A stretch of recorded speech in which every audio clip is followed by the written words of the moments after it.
L'adversité fait partie de la vie chrétienne. On aimerait ne pas avoir d'adversité, hein. On aimerait que tout se passe bien, on aimerait que le paradis ce soit déjà maintenant. Pas de pleurs, pas de larmes, une consolation extrême, hein.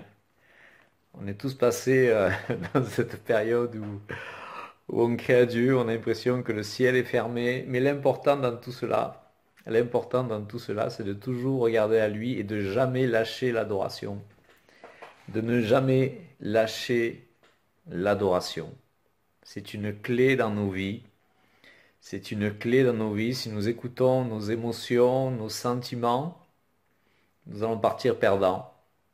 Et pendant que notre bouche va confesser que Jésus est vainqueur, nos émotions et notre cœur, lui, sera dans l'abattement. Et on va se laisser submerger par nos émotions. Souviens-toi que si tu pleures ou tu ris, ça ne changera rien à faire. Alors ris, hein, ris de tes ennemis, ris avec le Seigneur.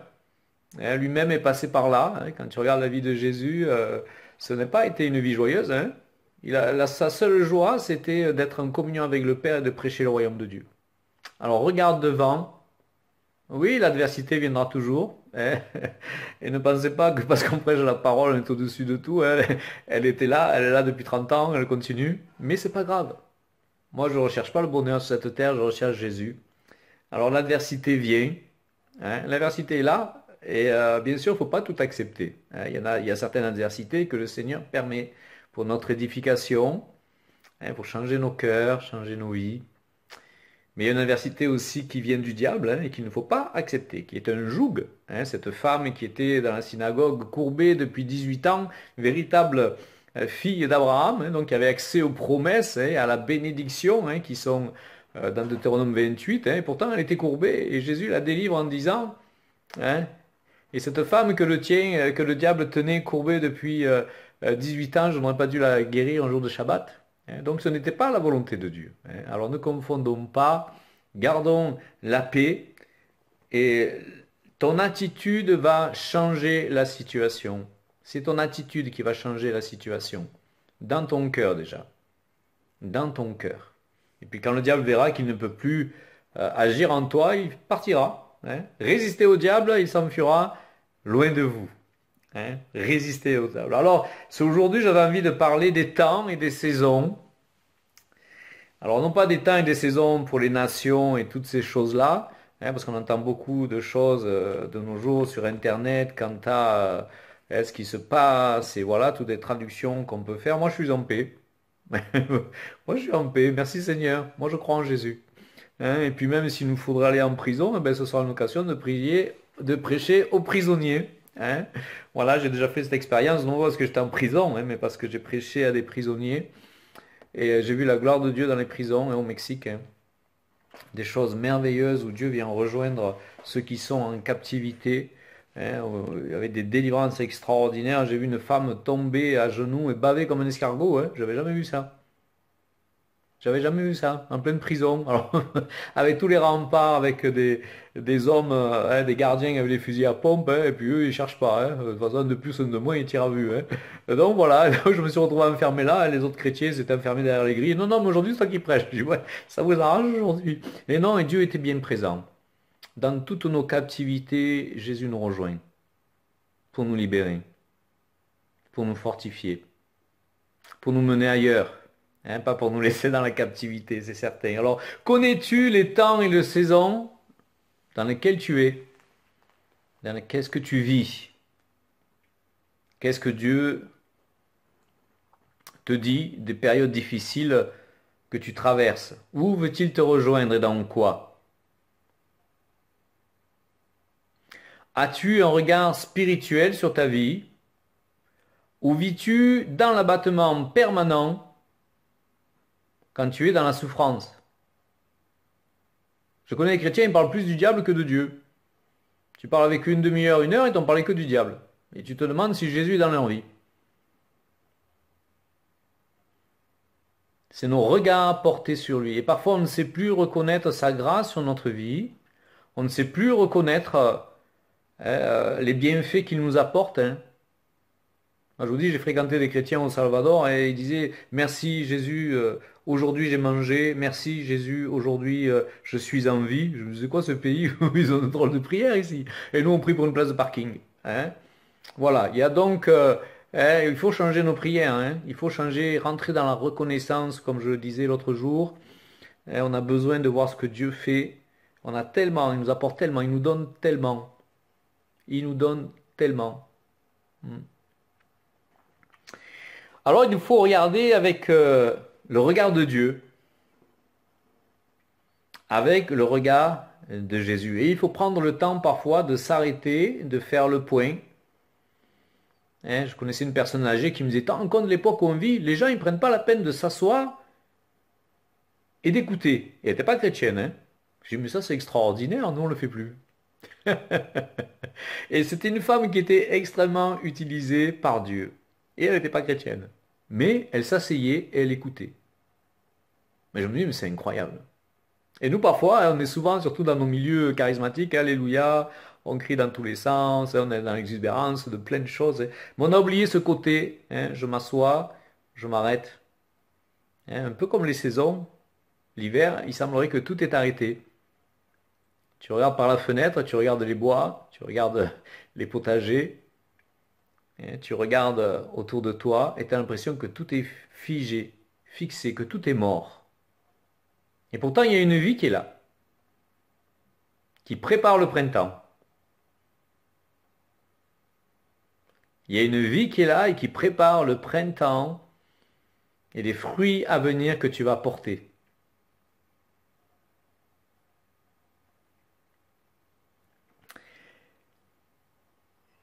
Et cela nous prépare à l'étape suivante. Et la Bible nous invite à progresser. La Bible, si elle nous dit d'arrêter, c'est pour écouter Dieu, mais pas pour stagner. C'est pour aller plus haut, pour monter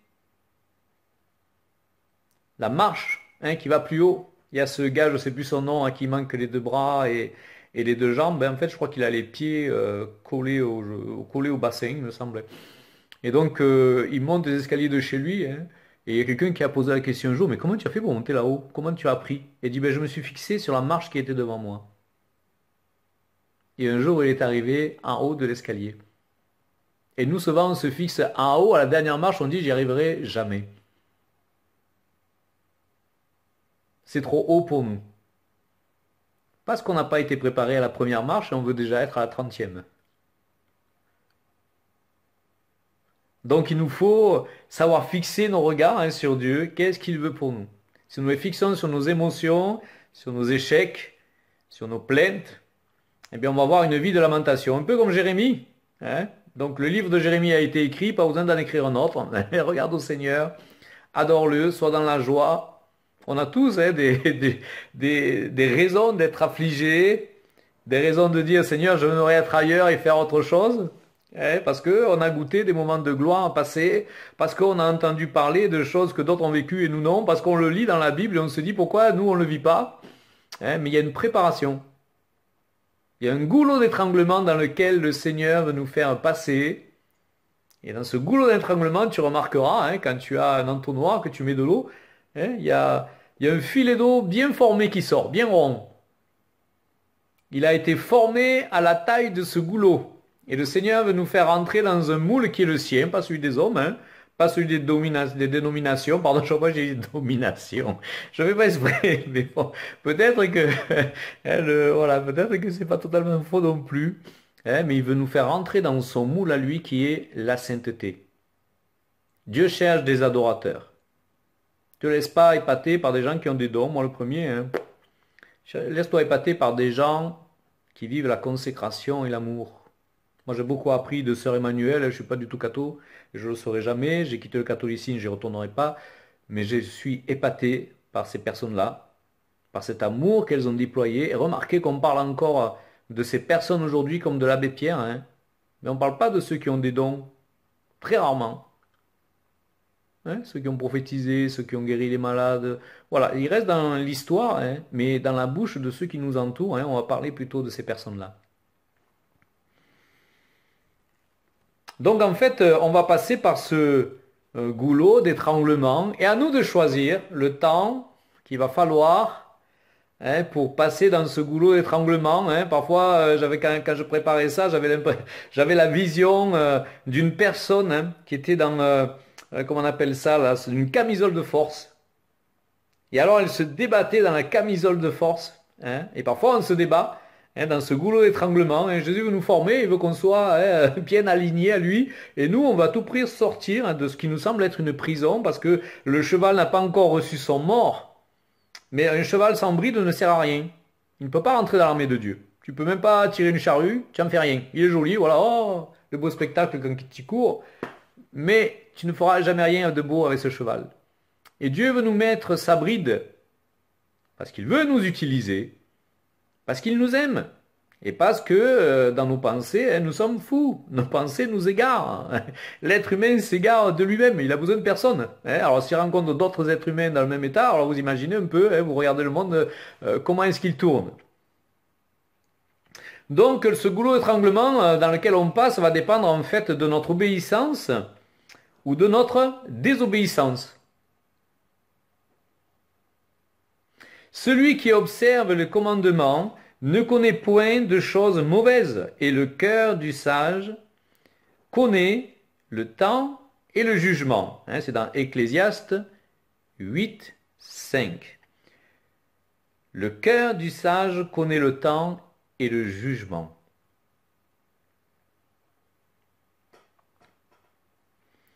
Notre soumission ou insoumission, notre loyauté ou nos trahisons. Le péché, ça veut dire c'est le trahison. Rater le but, ok, mais le but de quoi? De la volonté de Dieu, tu trahis Dieu. On est des gens qui trahissent Dieu quand nous péchons. Quand nous trahissons la parole de Dieu.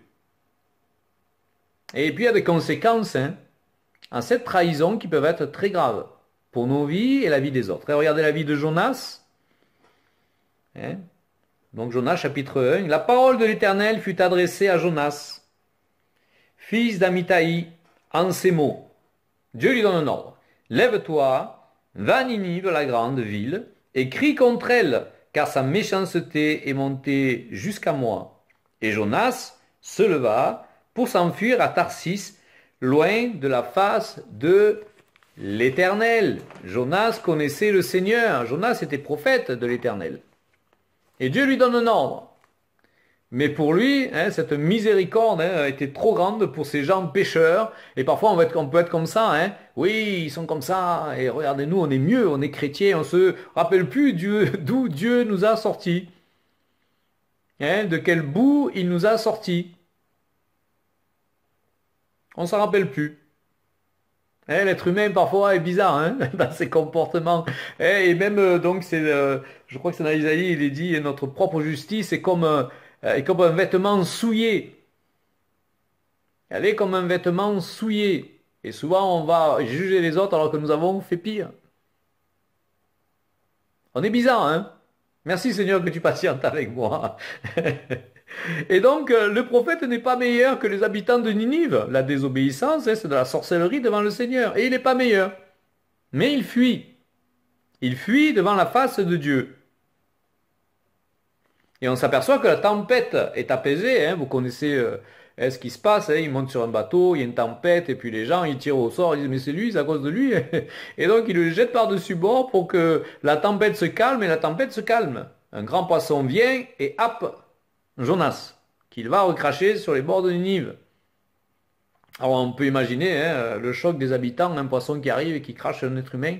Alors je ne sais pas combien de temps il est resté, mais c'est sûr que dans l'estomac, les sucs gastrites, il a dû sortir à moitié brûlé, complètement les vêtements brûlés aussi, et un Jonas qui se repent.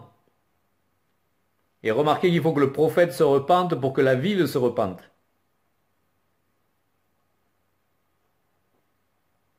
Il faut que le prophète se repente pour que la ville se repente. S'il n'y aurait pas eu de repentance, Et ce qui est extraordinaire, c'est que même dans la bouche du gros poisson, même dans l'estomac, au fond de l'océan, au fond de la mer, Dieu l'entend. Tu ne seras jamais trop éloigné de Dieu pour qu'il ne t'entende pas. Dans les profondeurs, il est là. Dans les profondeurs, il est là. Et il a dû passer par la souffrance pour faire la volonté de Dieu. Et parfois, nous sommes comme ça. Nous devons passer par la souffrance pour faire la volonté de Dieu. Parce que nous sommes égarés. Parce que nous n'obéissons pas. J'ai perdu des années dans la désobéissance. Parce que je ne comprenais pas. On m'avait jamais dit en tant que chrétien qu'il fallait que j'obéisse. Donc je faisais comme j'avais envie. Mais Dieu m'a rattrapé, bien sûr, il y a un moment donné où tu prends un mur, 2 murs, 3 murs, 4 murs. Moi, tu te dis, c'est bon, Seigneur, je suis mûr maintenant. Voilà. Je suis mûr à force de prendre des murs. Donc, et tu viens à Dieu, tu dis, ah, mais ça, j'avais pas compris. Ben voilà, maintenant tu as compris. Tu ne veux pas écouter les conseils, et puis tu te tiens loin de Dieu. Et ça n'empêche pas que tu aies des dons, que tu prophétises, que tu vois des miracles dans la rue, que l'être humain est tortueux, plus que tout. Plus que tout. Et donc, retour au point zéro pour Jonas, qui finalement, après avoir souffert, est obligé d'aller annoncer la parole de Dieu à Ninive. Et on voit toute la ville qui se repent, le roi qui ordonne un jeûne, même pour les animaux, et un retour à Dieu. Alors ça veut dire que même ces habitants de Ninive connaissent Dieu, parce qu'ils auraient pu dire, qui c'est ce gars-là qui vient nous dire, repentez-vous? Pourquoi est-ce qu'ils vont l'oublier et faire 3 jours de jeûne? Mais ils connaissaient Dieu, ils vivaient quand même dans le péché. Et donc on peut être nous aussi ces habitants de Ninive, ou on peut être aussi ces Jonas, qui connaissent son Dieu et qui quelque part, ben voilà, nous désobéissons volontairement et avec beaucoup d'opiniâtreté dans la décision que nous avons prise. Oui, je sais que Dieu veut ça, mais il va attendre. Je vais d'abord finir mes études, là j'ai mon travail, voilà, là il y a les enfants, d'abord qui passent avant tout, voilà. Mais il y a toujours quelque chose devant, et puis tu arrives à un moment, c'est trop tard. Tu es dans la bouche du poisson. Et si tu veux pas finir comme un vomi, reviens à Dieu avant. Voilà, je te dirais. Excusez-moi pour l'expression. Alors, dans quel temps es-tu? Quel est le processus dans lequel tu es engagé et qui va te faire passer à l'étape suivante? Ou alors, ou dans lequel tu es arrêté? Alors, je me souviens quand je n'étais pas jeune converti, j'avais déjà quelques années de conversion, et donc je cherchais une église et je me suis retrouvé dans une église où il y avait un pasteur, tout le monde me disait, t'en rends compte, il allumait des réveils en Afrique, et c'est vrai qu'il avait vécu des choses extraordinaires.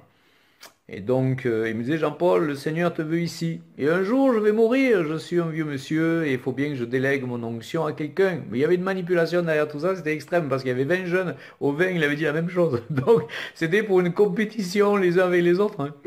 Et moi, je ne risque pas de rentrer dedans, mais il y avait une chape de contrôle dans ce bâtiment, c'était terrible. Alors je pars, je ne suis pas resté longtemps, je crois que je suis resté un mois ou deux. Et je pars, et je vais dans une autre église. Et lui me disait, le Seigneur veut que tu restes avec moi. Je disais, c'est bon, on court toujours. Donc, je suis parti ailleurs. Et dans cette autre église, c'était pire. Mais l'emballage était mieux. Donc, on se laissait attirer par le joli papier cadeau. Mais l'emballage était... Ah, tu as noté l'emballage, et dedans, c'était pareil. Et le Seigneur m'a dit, tu restes. Donc, le Seigneur a toujours moyen de te ramener à sa volonté. J'aurais pu refuser, mais alors j'aurais été un chrétien errant. Je n'aurais pas accepté la discipline, mais j'ai souffert. Je vous garantis que j'ai souffert. Mais j'ai accepté.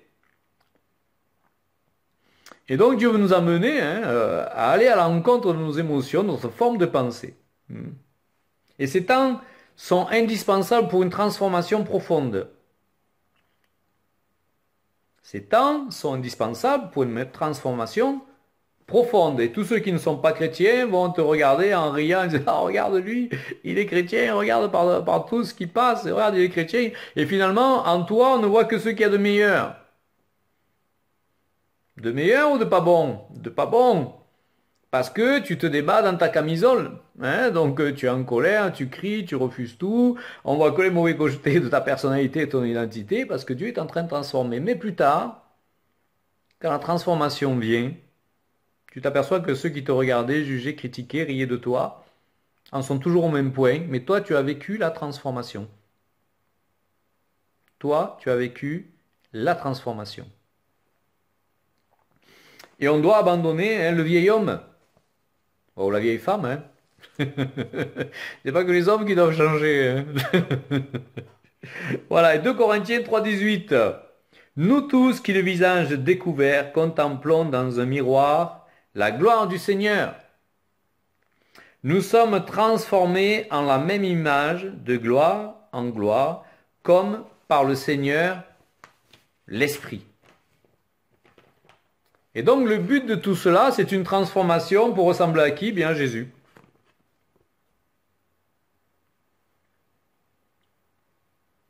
Ressembler à Jésus. Alors c'est pas du maquillage, hein. Alors je sais pas s'il avait la barbe ou pas, hein, mais c'est de l'intérieur qu'on doit ressembler à Jésus. C'est de l'intérieur, hein, c'est pas de l'extérieur. Donc il y a une transformation qui doit se faire.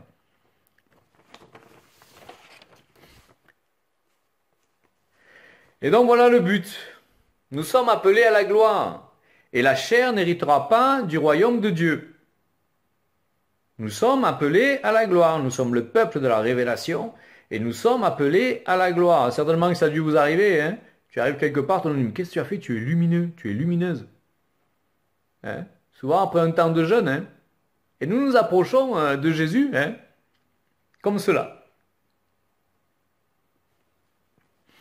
Mais dans ce processus, la façon dont nous allons réagir révèle en fait notre cœur. Et tout ce qu'il y a dans notre cœur. Tout ce qu'on ne veut pas voir. Ah, c'est facile d'être chrétien quand tout va bien. Hein.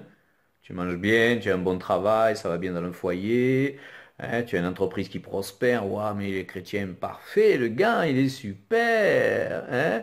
Il est super. Je me souviens de ce pasteur mexicain qui avait traversé le Rio Grande avec sa femme enceinte dans les bras hein, pour que le petit accouche sur le trottoir, hein, sur un trottoir de la ville en face américaine. Hein.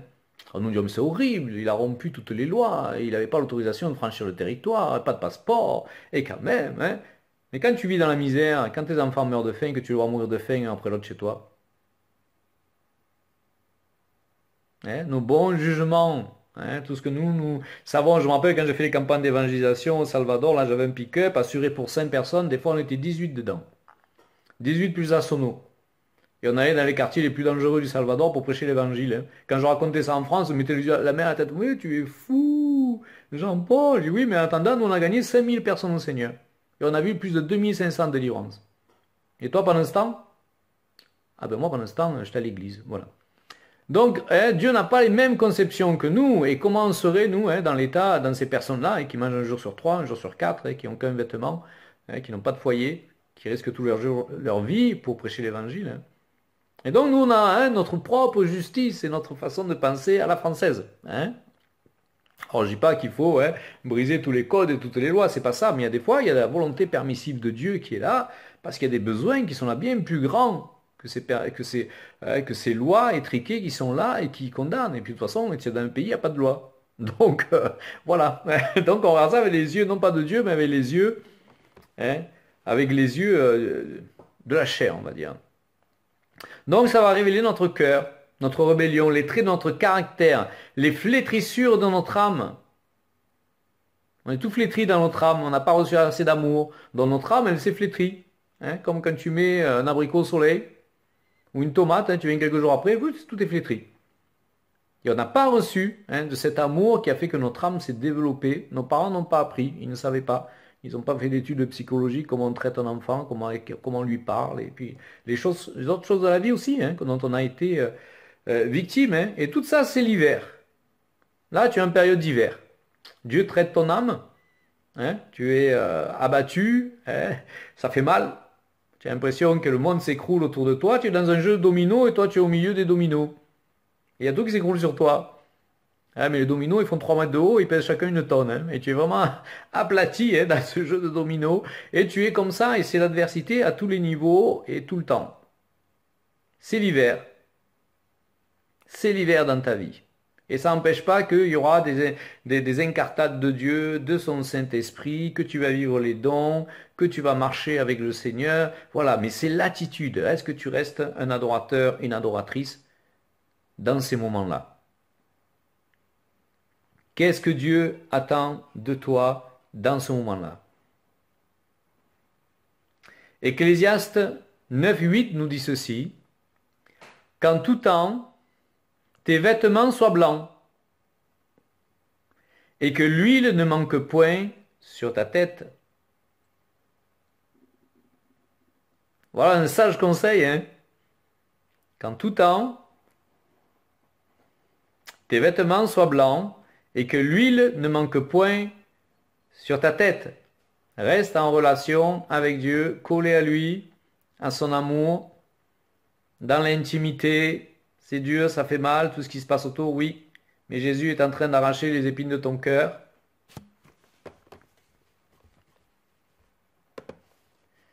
Donc reste fidèle au Seigneur et tu verras que tu vas traverser l'adversité en paix. Le monde s'écroule autour de toi et toi tu es en paix. Joseph a fait un songe, hein, où les germes de blé de sa famille, hein, le père y compris, ses frères s'inclinaient devant lui. Hein, alors lui, heureux, hein, voilà, décrit ce songe à ses frères et puis il se retrouve vendu en esclavage jusqu'au jour où il est le bras droit, hein, de Pharaon. Il s'est écoulé 21 ans. 21 ans, où il a fallu préparer son cœur à avoir cette responsabilité. Et coup de théâtre, la dernière des choses, après avoir été accusé, après avoir passé son temps en prison, hein, dernière des choses, hein, ses frères viennent, il faut qu'il pardonne. Mais il a fallu cette préparation. Moïse, 40 ans. Prince d'Égypte, hein, qui fuit l'Égypte, il se retrouve, hein, en fait, derrière un troupeau pendant 40 ans. C'est pas rien 40 ans.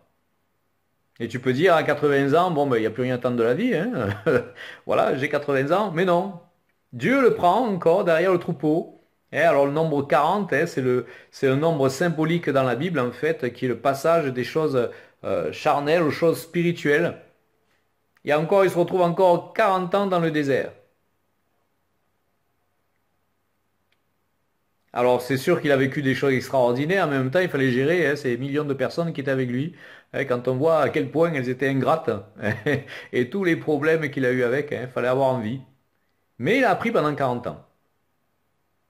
Peut-être qu'il ne savait pas, et je pense qu'il ne savait pas ce qu'il y attendait, mais en tout cas Dieu avait ses yeux sur lui.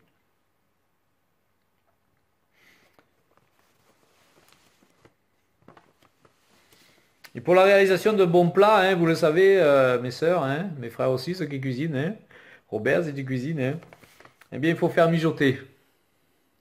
Hein, je me rappelle cette vieille italienne là qui était voisine là où j'habitais là, et elle passait la journée, écoutez-moi, la journée pour faire une bolognaise. Elle avait un petit plat, un petit truc là qui bout là, je sais plus comment on appelle ça, une poêle là, et toute la journée à feu doux, ça bouillait. Et quand il n'y avait plus d'eau, elle en rajoutait.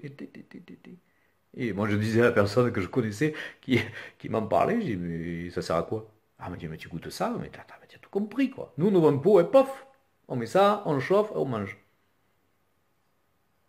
Pour faire un bon plat, il faut laisser mijoter. Et Dieu va te faire mijoter. Juste que tu sois à son goût. Juste que ce que tu sois à son goût. Bien mijoté. Et parfois, le plat est meilleur le lendemain. Donc tu as fini de mijoter, tu dis c'est bon. J'ai passé la casserole, c'est fini. Non, on va attendre encore. Quand le plat repose, c'est meilleur encore le lendemain. Ça fait ressortir toutes les épices, hein, toutes les saveurs. Dieu n'est pas pressé. On aimerait qu'il soit pressé, hein. Ça vous l'a pas fait à vous? Hein, on aimerait qu'il soit pressé, le Seigneur. Puis des fois, moi, je me suis dit, mais pourquoi Jésus est venu comme un enfant? Il pouvait pas arriver à 30 ans déjà, proclamer la parole, et puis voilà. Non, 30 ans. Dieu n'est pas pressé. Tu as un projet, tu pries, petit à petit, ça avance, hein. Alors, je me rappelle, j'avais une pomme de terre qui avait germé à la maison. J'ai dit, tiens, alors, je suis pas fort en agriculture, hein, mais j'ai mis ça dans le bac des fleurs. Les fleurs, il y a longtemps qu'elles avaient séché. Et donc, j'ai dit, on va voir ce que ça donne, hein. Donc, j'ai mis un peu d'eau et j'ai laissé faire. J'ai regardé quelques temps plus tard, la pomme de terre, elle n'avait pas l'air en très bon état. Hein. Et puis, il est arrivé quelqu'un à la maison, dans une réunion, et qui ne savait rien de cette histoire de pomme de terre, hein, qui s'intéresse qui? J'avais raconté ça à qui? Et la personne me dit, voilà, pour Cyrus, le Seigneur te dit que c'est comme une pomme de terre que tu plantes dans un potager et qui petit à petit germe et qui va se lever. J'ai dit, mais que le Seigneur est incroyable. Dieu a le temps. Moi, je pourrais courir, hein, Seigneur, ici et là. Non, Dieu a le temps. Hein, c'est lui le maître du temps. Donc voilà, il faut se poser, réaliser changer, hein, pour devenir savoureux, comme ce plat, hein, que nous sommes, hein, et que le Seigneur veut faire de nous un mets délicat, il veut nous savourer à sa sauce, hein, un parfum de bonne odeur dans lequel il n'y aura pas de mouche, hein, qui empoisonne, hein, ce parfum. L'autre jour, je parlais avec une personne, je disais, oui, mais tu sais, les esprits, c'est comme ces mouches qui tombent dans le parfum. J'ai dit, tu jettes le parfum. La personne dit, non, non, moi j'enlève les mouches, je garde le parfum. Bon, chacun son truc. Donc voilà, alors psaume 105, verset 19. Jusqu'au temps où arriva ce qu'il avait annoncé et où la parole de l'Éternel l'éprouva. Jusqu'au temps où arriva ce qu'il avait annoncé et où la parole de l'Éternel l'éprouva. On nous prophétise des choses merveilleuses. On se dit, Dieu, il a un regard sur nous merveilleux. Il nous fait voir des dessins extraordinaires. Moi, je suis encore émerveillé par tout ce qu'on me prophétise, tout ce qu'on me dit. Il n'y a pas de retraite avec le Seigneur. Et encore, on me dit, voilà, Dieu te rallonge les jours de ta vie. Et le Seigneur m'a dit, je te rallonge tes jours de 15 ans encore. Oh, pétard, je sais pas à quel âge j'allais mourir, mais encore 15 ans en plus. J'ai dit, ok, d'accord, Seigneur, moi je veux voir le ciel, tu me rallonges les jours sur terre, ok, c'est toi qui commandes, hein. Mais entre le temps de la prophétie et le temps de la réalisation, il y a un processus. Il y a un processus, que tu le veuilles ou pas. Il y a un processus qui est là. Pour la réalisation, pour le changement. Et c'est toi qui n'es pas prêt, Dieu il est prêt, hein. Dieu est tout le temps prêt. Il n'a pas besoin de changement, lui. Il n'y a pas eu nombre de changements en lui. Mais nous avons besoin d'un processus pour entrer dans les prophéties et dans ce qu'on nous a dit. Alors, ne t'affole pas. Oh, on m'a prophétisé ça il y a 3 ans. Moi, il y a des choses qui y a 20 ans et ça arrive maintenant. Donc, voilà, j'avais besoin d'un gros remodelage, hein. Donc, ne t'inquiète pas. Veille à marcher droit dans les voies du Seigneur, à être fidèle à ce qu'il te dit, et Dieu va l'accomplir. Dieu va l'accomplir. Alors comment il accomplit, hein, moi j'étais en train d'enterrer un pot là que j'ai dans la cuisine où je récupère les épluchures, hein. Donc la personne m'a dit tu l'enterres dans le potager et ça fait du terreau. Bon, moi j'exécute, hein, puis c'est vrai, moi j'aime bien l'écologie, donc voilà, donc j'ai épluché, hein, mes légumes, des fruits, tout ça. Et hier je suis allé enterrer mon petit pot dans le jardin. Et pendant que j'ai enterré le pot, en fait, pas le pot, hein, ce qu'il y a dans le pot, hein, en fait, pendant que j'ai enterré en fait ces épluchures, j'ai dit mais c'est comme nous. En fait, c'est comme nous. Des choses mauvaises, hein, qui sont en nous, hein, que Dieu épluche. Dieu nous épluche. Hein, ce qui est à l'extérieur, là, ce qui est pas bon, qui est pas comestible, hein, qui est pas savoureux, hein, Dieu lui veut la pulpe, il veut ce qui est bon. Mais Dieu épluche. Et ça, il enterre. Comme il a enterré nos péchés, il veut plus les voir, c'est fini. Pour faire naître quelque chose de bon. Alors voici l'arme redoutable que le Seigneur utilise, nous, hein, l'éplucheur,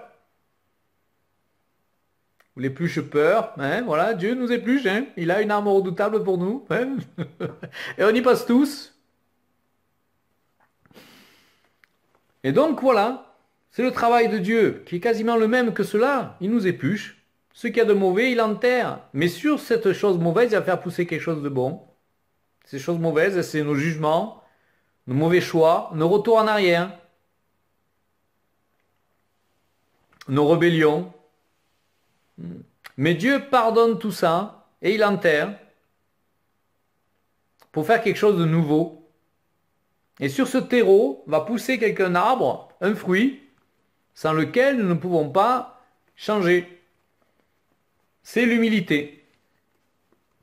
Reconnaître, hein, qui est Dieu, avoir un sens profond de ce que Dieu a fait en nous et de qui il est lui surtout. L'humilité, c'est ça, hein. Oh, je suis pécheur. C'est pas ça l'humilité. Jésus disait, moi je suis humble et doux de cœur. Moi si demain je viens te dire je suis doux et humble de cœur, tu vas me dire, eh, pétard, celui-là quand tu vas raccrocher, tu vas dire, pétard, ce type, qu'est-ce qu'il craint, quoi. Mais Jésus n'avait pas peur de déclarer qui il était. Et nous, on a une mauvaise image de l'humilité. Hein, il faut, non, je suis pas, non, c'est pas vrai, Dieu dit pas ça de toi. Si Dieu reconnaît que tu es juste, ben voilà, moi je suis juste. Hein, moi j'étais étonné une fois dans une réunion en Afrique où il n'y avait que des prophètes, voilà, plein de gens avaient des ministères, des apôtres, c'était venu de tous les coins, hein, et donc la question a été posée, qui est juste ici? Personne n'a levé la main. Ils étaient tous pécheurs. Mais je me dis, mais on a une mauvaise compréhension des fois hein, de l'évangile. Non, nous sommes justifiés par Jésus-Christ. Nous sommes justifiés par Jésus-Christ. Un pécheur, c'est celui qui aime le péché, qui le pratique et qui n'a rien à faire de Dieu. C'est complètement différent. Et qui ne se laisse pas éplucher. Hein? Donc laissons-nous éplucher pour être à la saveur de Dieu. Et donc, je disais, sur ce terreau hein, qui en ressort, en fait, on s'aperçoit de notre misère. Et il en ressort l'humilité dont nous avons besoin. L'humilité qui va nous faire grandir. Et surtout, hein, laisser grandir le Seigneur. Jean 3,30, hein, il faut que je croisse, il faut qu'il croisse et que je diminue. Il faut qu'il croisse et que je diminue. Hein, c'est Jean-Baptiste qui disait ça. Il y a tellement de nous. Il y a tellement de nous dans ce que nous faisons. Qu'on n'arrive plus à laisser la place à Dieu. Et alors, bien sûr, on est comme dans un tombeau. Hein? On est comme dans un tombeau. On sent la pourriture. Hein? Les sœurs de Lazare, hein? Une qui court et qui va voir Jésus. Si tu aurais été là, il ne serait pas mort. Hein? On voit le cœur hein, de cette femme qui vient. Dans la colère, la rébellion. Hein, qui n'accepte pas la situation. Et qui se dit, mais Jésus, il aurait pu changer cette situation. Elle ne l'accepte pas. Elle vient accuser Jésus. Hein, voilà ce que Dieu veut changer. Même dans les situations hein, les plus arides, les plus difficiles. Non, tu adores Dieu. Tu lèves tes mains vers le ciel, même si Dieu n'est pas responsable de la situation. Mais ne te détourne jamais de Dieu. Ne t'éloigne jamais du Seigneur. Parce qu'il t'aime.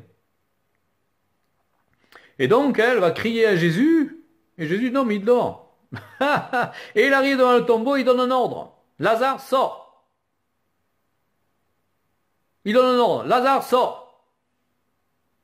Et le mort, il sort entouré de bandelettes. Et quand tu es dans le tombeau, quand tu as toute hein, cette flétrissure qui sort, cette mauvaise odeur, tu te dis, mais je suis à tel point pourri de l'intérieur, hein, c'est l'expression. Hein. Dieu est en train de préparer le miracle pour te faire sortir du tombeau. Dieu prépare un miracle dans ta vie. Mais il faut que tu te dépouilles de toutes ces choses-là. Dieu a un miracle sur ta vie. Et à un moment donné, il va donner un ordre. Tu vas sortir du tombeau, complètement changé, et le miracle de ta vie va se faire.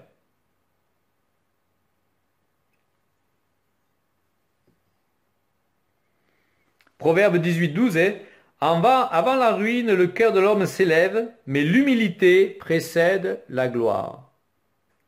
Proverbe 18,12 hein, avant la ruine, le cœur de l'homme s'élève, mais l'humilité précède la gloire. Et là, après avoir passé cet hiver, c'est le printemps. Et on voit plein de choses qui renaissent et qui viennent à la vie. Il y a cette nouvelle saison qui vient sur ta vie. Il y a un printemps qui est là. Pour que tu renaisses à la vie.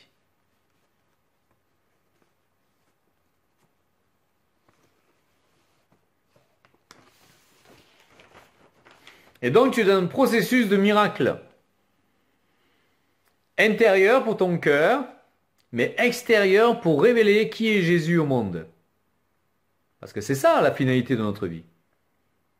Hein, la finalité de notre vie, hein, cet évangile où tu dois obligatoirement avoir une bonne maison, hein, toutes ces choses-là. Oui, bien sûr que Dieu peut donner toutes ces choses-là, mais ce n'est pas la finalité de ta vie.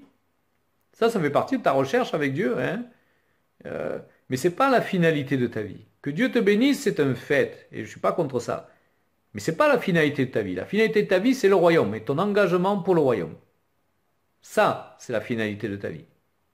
Parce que quand tu vas arriver là-haut, tu ne vas pas y monter avec les plans de ta maison, avec ta carrière professionnelle. Ah non. Qu'est-ce que tu auras fait de ta vie pour le royaume? Regarde, prends l'exemple des apôtres, prends l'exemple de Jésus. Des disciples, la persécution, cette immense persécution qui est venue sur les disciples qui ont tout abandonné, tout lâché pour le Seigneur Jésus. Donc on a besoin de ce changement, on a besoin que Dieu fasse ce processus en nous, Jusqu'à quand est-ce que ça dure? On ne sait pas, certainement jusqu'au dernier jour de notre vie sur Terre. Mais en tout cas, il ne faut pas s'arrêter. Il ne faut pas s'arrêter dans ce changement et toujours garder les yeux fixés sur le Seigneur. Voici ce que dit Paul dans 2 Timothée 2,12. Si nous persévérons, nous régnerons aussi avec lui. Si on met le contraire, si on ne persévère pas, on ne régnera pas avec lui. Oui, des fois la compréhension de la Bible elle est facile. Hein. Il n'y a pas besoin d'aller faire d'autres études. Hein. Elle est à portée de tous parfois. Hein. Je répète, si nous persévérons, nous régnerons aussi avec lui. 2 Timothée 2,12. Ne t'arrête pas si près du but. Ça c'est le problème. Hein. Tu ne sais pas à quel moment ça va s'arrêter. Joseph, dans sa prison, il ne pouvait pas penser que dans l'heure qui suivait, on viendrait le chercher pour le mettre devant Pharaon et qu'il recevrait la révélation. Il n'aurait pas été fidèle, il n'aurait jamais été présenté devant Pharaon, parce qu'il n'aurait pas déjà donné ses paroles au panetier hein, et à les chansons.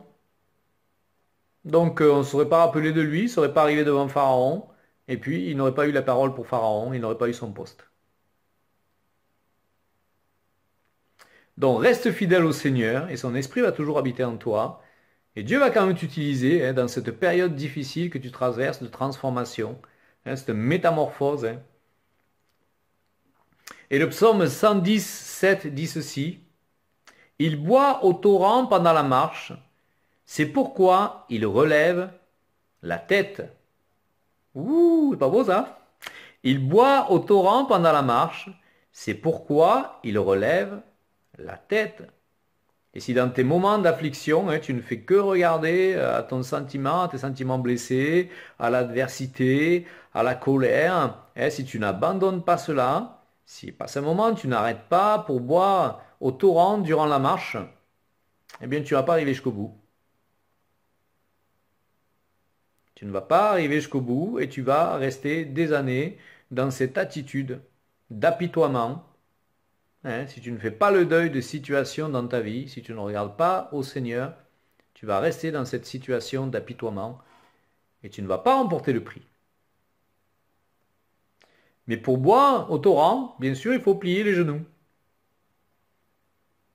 Tu ne peux pas boire en restant droit. C'est pas possible. À ce moment, il va falloir plier les genoux devant celui qui est l'eau vive, hein, celui qui est le torrent de vie, pour t'abreuver à cette source.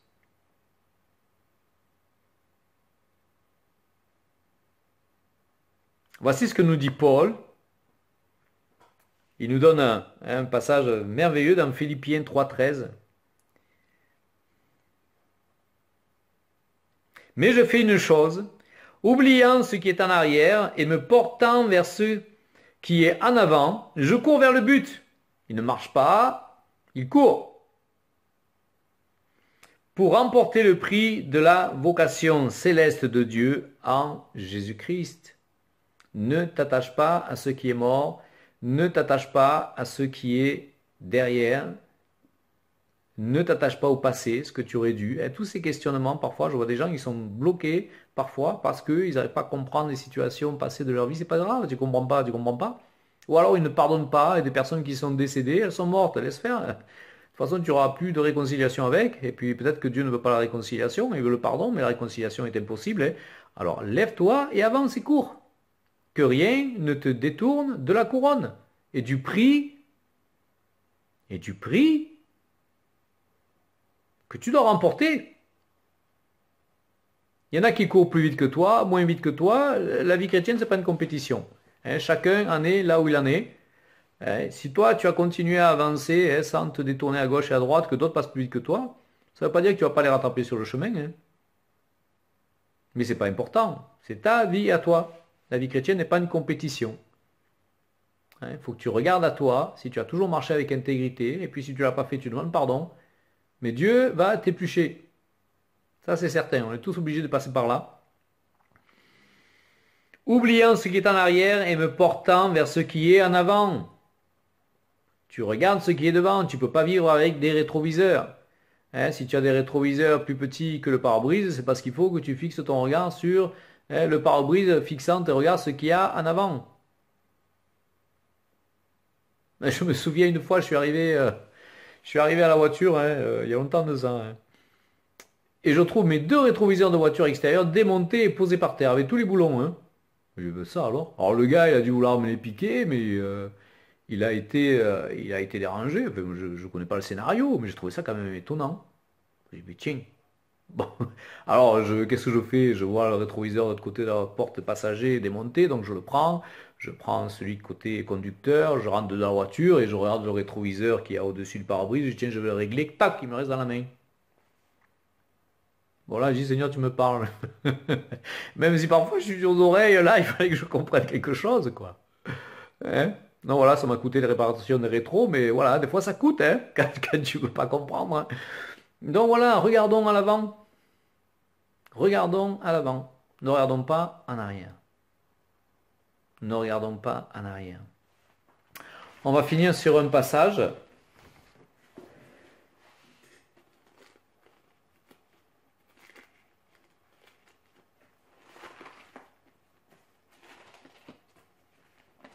On va prendre Ecclésiaste.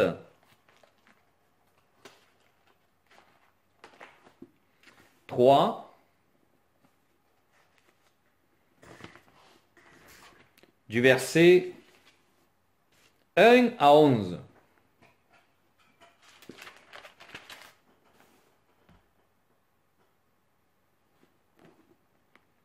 Ecclésiaste 1, du verset 3 à 11.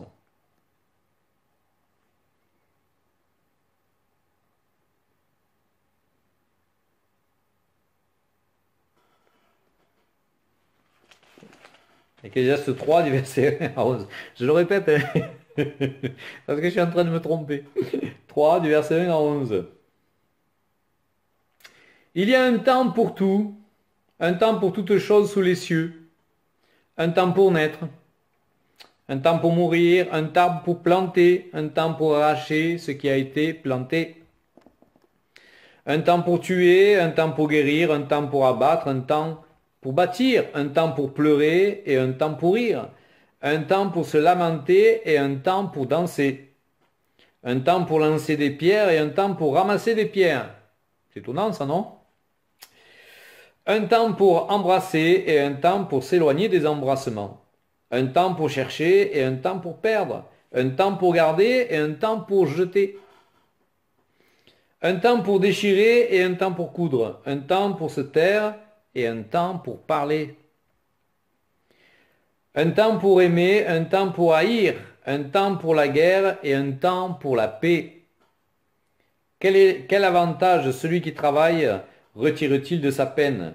J'ai vu à quelle occupation Dieu soumet les fils de l'homme. Il fait toutes choses belles en son temps. Dieu a un temps pour faire toutes choses belles. Hein? Même il a mis dans leur cœur la pensée de l'éternité. Dieu a un temps. Et il a le temps. Nous on a des montres. Hein? Lui, il a le temps. Et parfois ça nous est difficile hein, d'accepter cela. Hein. Qu'est-ce que Dieu nous demande? Où en sommes-nous dans notre vie? Est-ce qu'on n'a même pas pensé où est-ce qu'on en est? Et finalement, on fait notre train-train, hein, le travail, la famille, l'église. Mais qu'est-ce que Dieu? Où Dieu veut-il nous mener? Qu'est-ce que Dieu veut faire avec nous? Quel est notre appel? Quel est notre appel? On a tous quelque chose. Déjà, le premier appel, hein, c'est celui d'adorateur. C'est le seul appel qui te fait rentrer dans le ciel. Hein, c'est pas au nombre de miracles, de démons chassés, de prophéties données ou autres. Hein. C'est d'être un adorateur. Mais en plus de cela, qu'est-ce que Dieu te demande? Est-ce que tu travailles à cela? Est-ce que tu travailles à cela?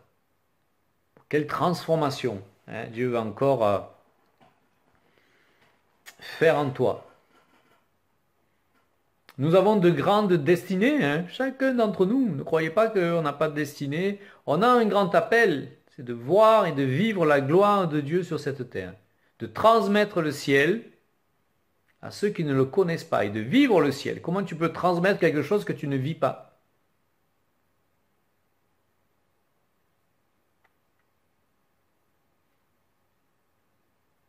Hmm. Dieu veut nous vider de nous-mêmes hein, pour nous remplir de lui. C'est un long processus. Hein. Ça se fait pas du jour au lendemain, te passe pas demain de te lever. Voilà. C'est un long processus. Hein. Moi, ça fait 30 ans, il continue encore. Hein, donc voilà. Mais en tout cas, Dieu est avec toi et Dieu veut te conduire plus haut. Non seulement plus loin, mais plus haut. Et je veux te dire quelque chose, il a confiance en toi. Il a confiance en toi.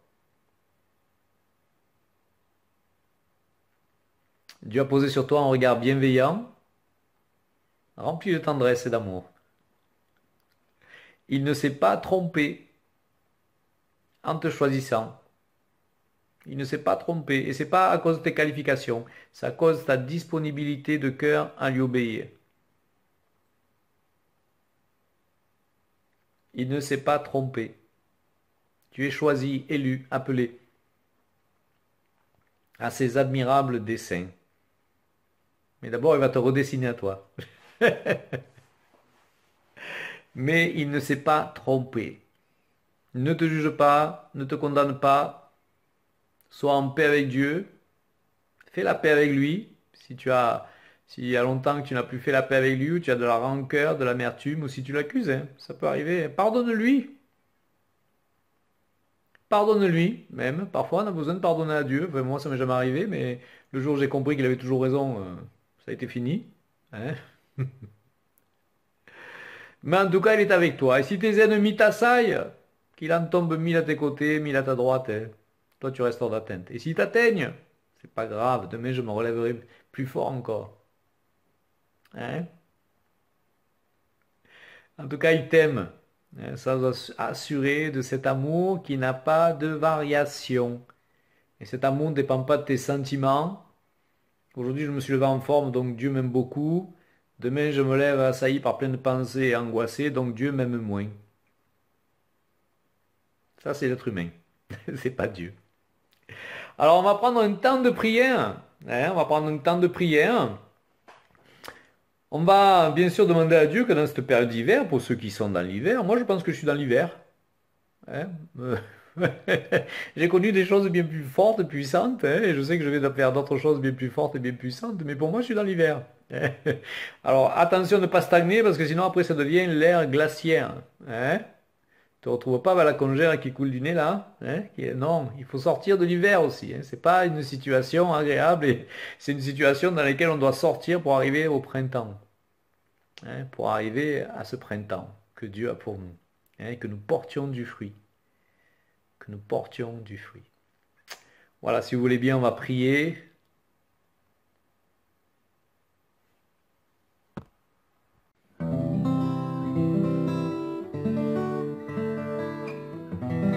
Je te prie pour un esprit de révélation, Seigneur.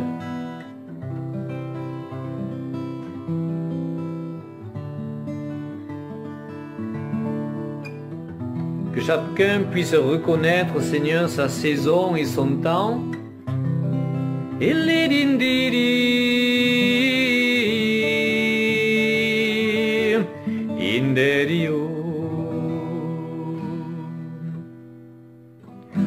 Seigneur, moi je te prie pour les situations qui stagnent à cause d'une mauvaise attitude,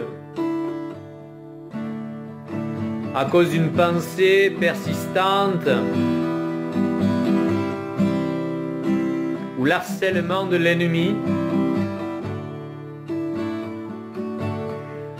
Que par ton Esprit Saint, tu viennes, Seigneur, briser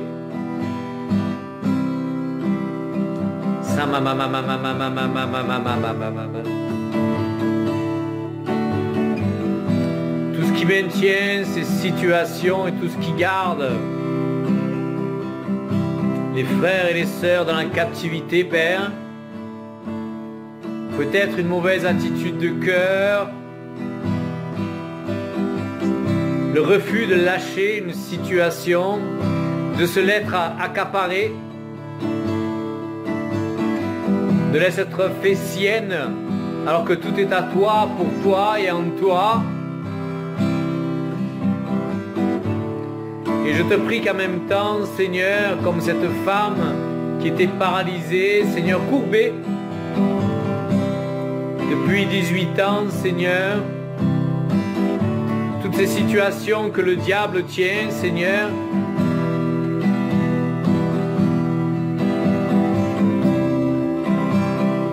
et dont l'issue est cachée,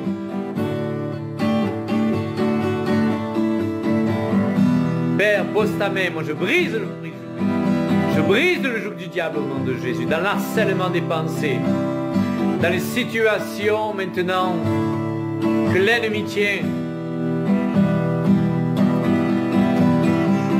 à travers de pensées, de situations, d'influences extérieures, de relations iniques, mensonges de l'ennemi, tu es brisé. Sors, tu quittes ces vies.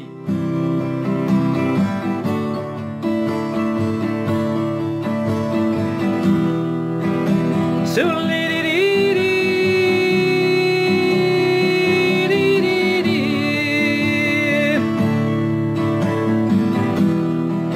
je te prie pour un feu, Seigneur, pour consumer, Seigneur, Seigneur, toutes les échardes du cœur, tout ce qui a été envoyé par l'ennemi, toutes les flèches, Seigneur.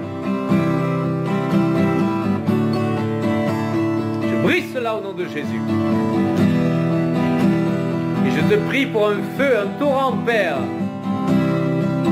qu'il vienne abreuver, Seigneur, les flétrissures de l'âme, qu'il vienne abreuver la flétrissure de la dureté, du manque de compassion, de la rigidité.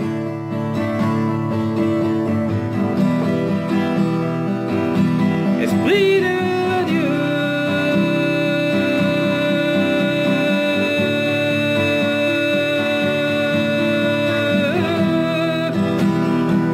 ton huile, Seigneur.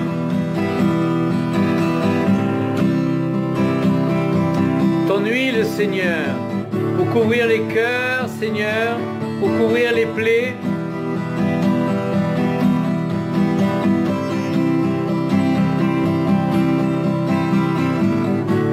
Pour apporter guérison, Seigneur, et paix.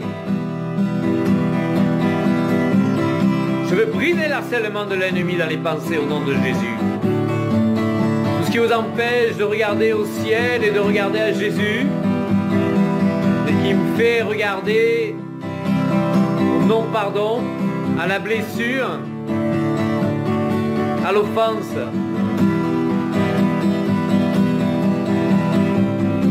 L'harcèlement est brisé au nom de Jésus.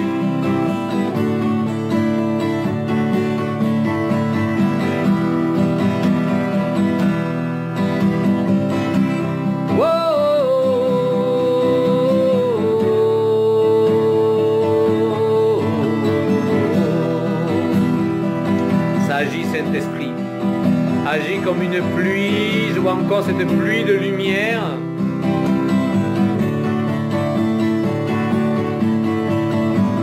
Il vient toucher les cœurs, dissiper les ténèbres. Je m'abandonne à toi. Tous les recoins de votre vie qui n'ont pas été donnés encore. Tout ce qu'on a voulu garder pour nous. Les endroits où nous avons refusé à Dieu d'intervenir.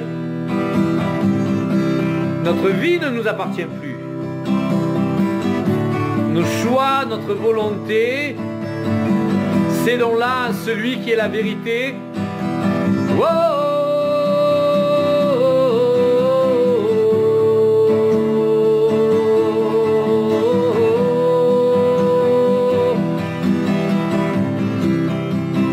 Il est celui qui pardonne les faux pas, qui pardonne les retours en arrière. Il est celui qui délivre, qui réconcilie. Il t'attend les bras ouverts.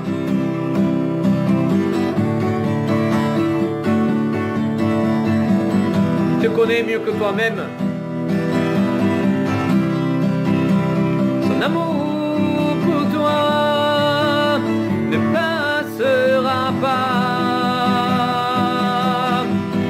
Père des Lumières. Il n'a pas d'ombre de variation.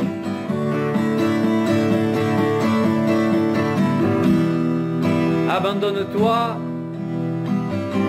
Il est le Père de la vie.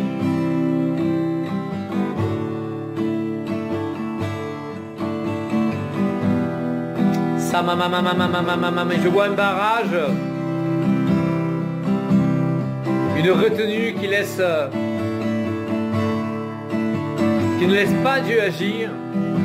Seigneur, moi je te prie pour que soit brisé ce barrage, cette retenue, Seigneur.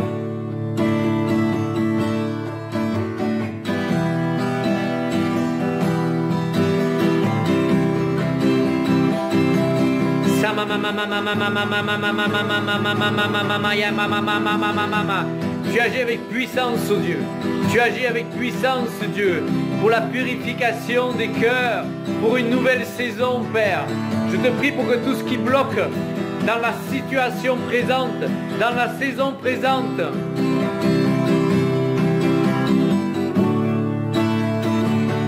afin qu'un futur pas soit posé,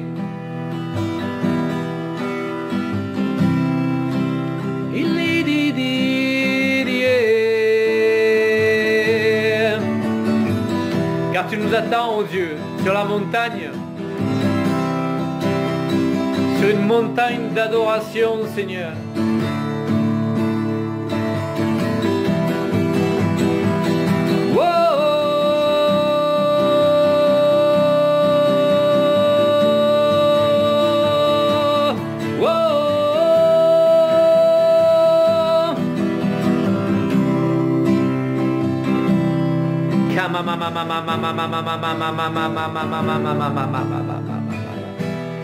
La peur n'est plus, la crainte n'est plus.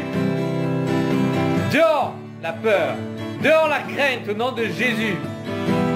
Sois comme David devant Goliath, qui connaissait son Dieu, qui l'avait libéré de la gueule du lion. Sois comme David, qui regarde à Dieu plus qu'à la montagne, aux géants. Sois sans crainte. S'il est avec toi, qui sera contre toi? Pousse un cri de victoire. Pousse un cri de victoire.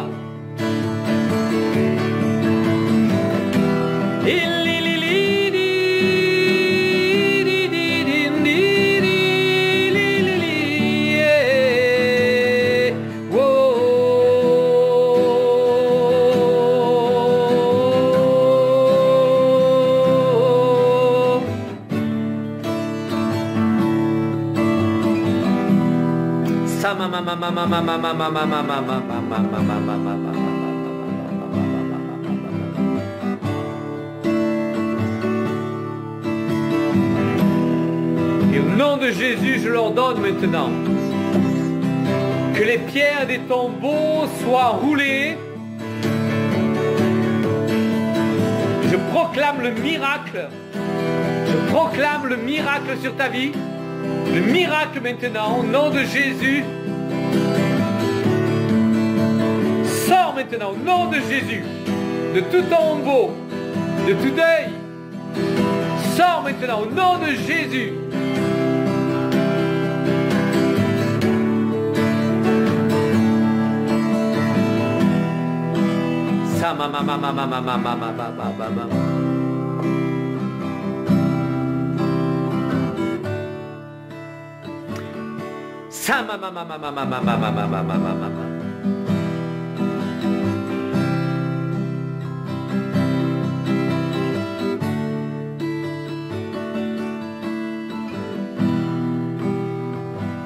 Merci Saint-Esprit. Merci pour Saint-Esprit.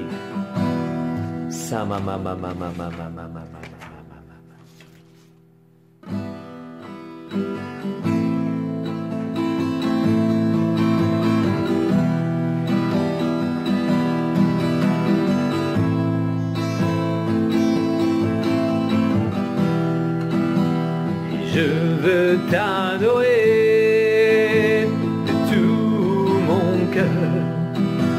Et je veux t'adorer de toute mon âme. Et je veux t'adorer toute ma force, car tu es mon Dieu.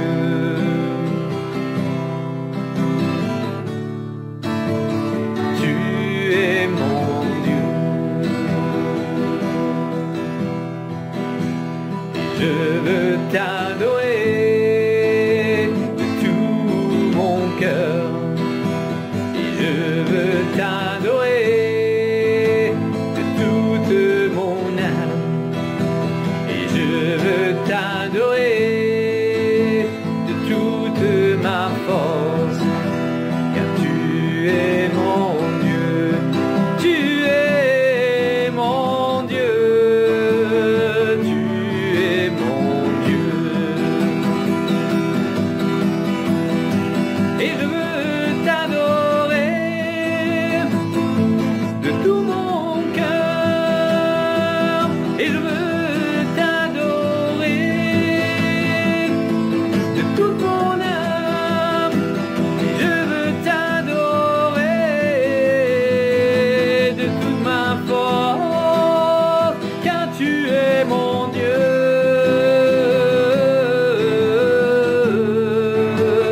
Tu es mon Dieu.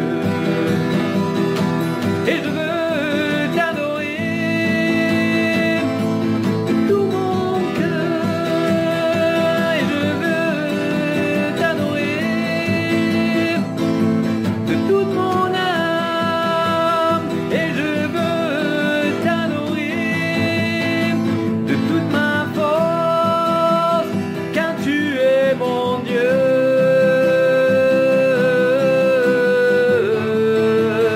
Tu es mon Dieu.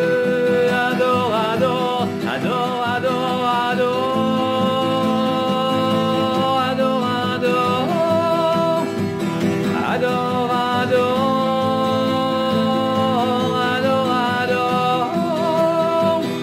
adore, adore, adore, adore, car tu es mon Dieu, mon Dieu. Tu es mon Dieu. Et je veux t'adorer de tout mon cœur. Et je veux t'adorer de toute mon âme. Et je veux t'adorer de toute ma force, car tu es